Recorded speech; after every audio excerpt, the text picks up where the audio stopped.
ഇനി മൂന്നാമത്തെ വാർത്ത എന്ന് പറയുന്നത് റഷ്യൻ എണ്ണ കമ്പനികൾക്ക് നേരെ അമേരിക്ക നടത്തിയ പുതിയ ഉപരോധമാണ്.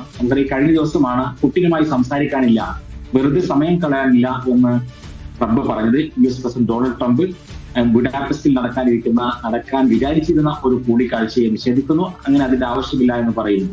അപ്പോൾ റഷ്യ പലതരത്തിലുള്ള പുതിയ ഡിമാൻഡുകൾ യുക്രൈൻ യുദ്ധം അവസാനിപ്പിക്കാൻ വേണ്ടി വെക്കുന്നു എന്നുള്ളതാണ് ട്രംപിനെ പ്രകോപിപ്പിക്കുന്നത്.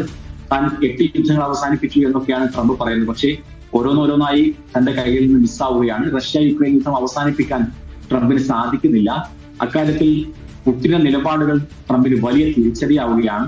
ആ ഘട്ടത്തിലാണ് കൂടുതൽ സമ്മർദ്ദങ്ങളുമായി ട്രംപ് രംഗത്ത് വരുന്നത്. അതിൽ ഏറ്റവും പ്രധാനപ്പെട്ടതാണ് 2 വലിയ എണ്ണ കമ്പനികൾക്ക് നേരെ, റോസ്നെഫ്റ്റ് അതേപോലെ തന്നെ ലുക്കോയിൽ. ഈ 2 കമ്പനികളാണ് ലോകത്ത് തന്നെ ഏറ്റവും കൂടുതൽ എണ്ണ ഉൽപാദനം നടത്തിക്കൊണ്ട് വിതരണം ചെയ്തുകൊണ്ടിരിക്കുന്ന കമ്പനികളാണ്.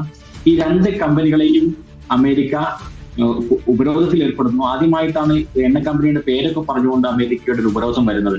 അപ്പോൾ ചർച്ച എങ്ങും എത്തില്ല എന്ന് തനിക്ക് മനസ്സിലായതുകൊണ്ടാണ് ഇത്തരമൊരു നിലപാടിലേക്ക് പോകുന്നത് എന്ന് പറയുന്നു. യുക്രൈൻ യുദ്ധം അവസാനിപ്പിക്കാൻ ഈ സാമ്പത്തികമായ ഉപരോധം മാത്രമേ വഴിയുള്ളൂ എന്ന് പറയുന്നു. അപ്പോൾ വലിയ ചർച്ച, ട്രംപും പുടിനും തമ്മിൽ കൂടിക്കാഴ്ച നടന്നത് നമ്മൾ കണ്ടിരുന്നു. അതോടുകൂടി യുക്രൈൻ യുദ്ധം അവസാനിക്കുകയാണ് എന്നൊരു പ്രതീതിയും ഉണ്ടായിരുന്നു. പക്ഷേ അതെല്ലാം ഇപ്പോൾ അവസാനിക്കുകയാണ്. പുടിനെ കൂടുതൽ സമ്മർദ്ദത്തിലാക്കി ഈ തന്റെ വഴിക്ക് കൊണ്ടുവരാൻ സാധിക്കുമോ എന്നുള്ളതാണ് ഇപ്പോൾ പുടിന്റെ ഈ വഴിയിലേക്ക് കൊണ്ടുവരാനുള്ള US പ്രസിഡന്റ് ഡൊണാൾഡ് ട്രംപിന്റെ ഒരു സമ്മർദ്ദം എന്ന് പറയുന്നത്. അത്രത്തോളം ഫലം കാണും എന്നുള്ളത് നമുക്ക് കാത്തിരിക്കാം.